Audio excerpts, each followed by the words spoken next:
are y'all? Rob Anderson, Clean Power Wash. I know it's been a minute. You're about to see a whole bunch of videos. I had to make a day trip today. 3-hour drive down, 3 hours back. So, until I run out of daylight, I'm gonna be making some videos.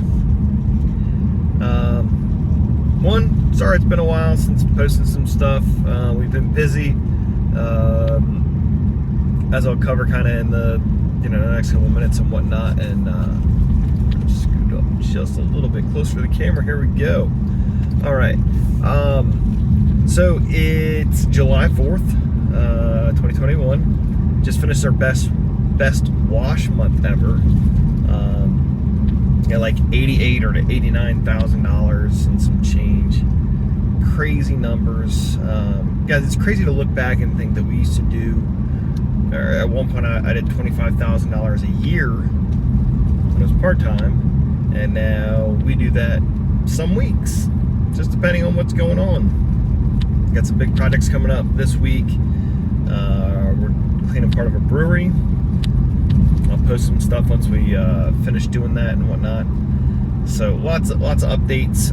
We actually did what we'll call our first kind of an in-service day, big shop cleanup day. My leadership came to me and basically said that I've been pushing things too hard, and guys, over the next couple weeks I'll be talking about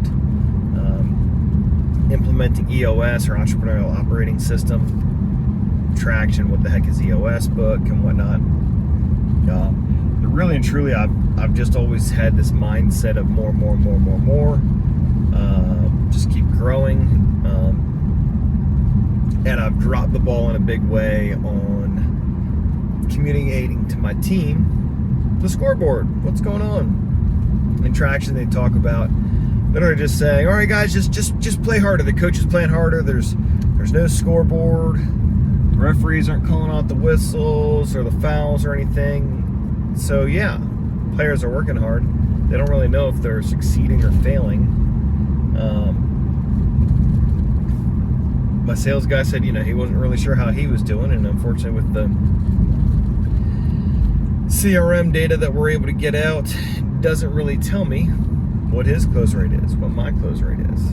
I can see overall estimates given and our total revenue, which is the total revenue is good. Pretty sure our close rate isn't where it should be.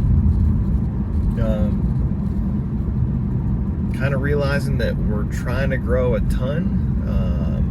My foreman made a great point that he's like, we got the 5-star reviews, but sometimes we don't operate on those 5 stars. Sometimes we're operating in a 2-star company. So sent out a big questionnaire to everybody, 4 pages of questions with spots for feedback and stuff. Got great information from the team, was able to sit down with everybody. One big part of EOS is weekly meetings, a 90-minute weekly meeting with your leadership team. Making sure that it's run on time, that it starts on time, ends on time, it's efficient, and really seeing what we can do to continue to grow the business, but to grow it without burning everybody out. One of the questions specifically asking, like, hey, what do you need to make? What do you want to make? What's your ideal work week? Got some interesting answers on that, and it's kind of interesting to see what I want to make a week versus what my foreman wants to make a week, what the salesperson wants to make a week, what a new helper wants to make a week, are all vastly different. Knowing what somebody needs to make and what they want to make, which are definitely 2 different things, is important to make sure that, hey, if I'm not providing enough work and potential income for somebody's needs, they're going to look elsewhere. I can assume what somebody's needs are, but me with, married with a family of 4 kids, going to summer camps and whatnot is certainly going to be a different level of demand than somebody who just graduated high school. Everybody wants to make as much money as they can, but certainly what you need to make, it's a really helpful question.